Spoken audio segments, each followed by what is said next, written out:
હમણાં બંગાળના ઉપસાગરમાં જે ઉદ્ભવેલ વરસાદી સિસ્ટમના લીધે ડીપ ડિપ્રેશન ચાલુ છે અને એના લીધે કાલે એટલે કે 31 જુલાઈ, 1 ઓગસ્ટ અને 2 ઓગસ્ટ 3 દિવસ ગુજરાતમાં ભારે વરસાદની સંભાવના છે।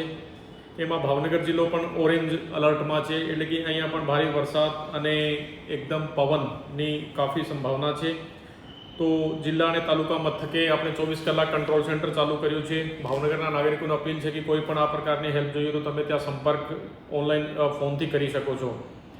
અમે લોકો તમામ અધિકારીઓની રજાએ કેન્સલ કરી છે અને તમામ અધિકારીઓ નીચે તલાટી સુધીને કીધું છે કે ભાઈ આ 3 દિવસ તો 24 કલાક ત્યાં હેડક્વાર્ટર ઉપર જ રહેવાનું છે।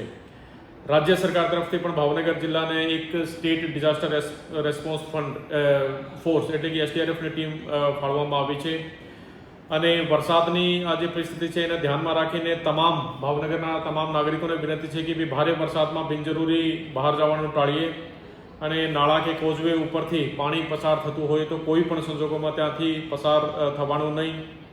ભારે પવન કે વીજળીના વખતે વૃક્ષ કે નીચે કે અસલામત જગ્યા ઉપર જવાનું નહીં અને બિનજરૂરી અફવાઓ ફેલાવવામાં ના આવે તથા મુશ્કેલીના સમયમાં જિલ્લા અને તાલુકા કંટ્રોલ રૂમનો સંપર્ક કરવા વિનંતી છે।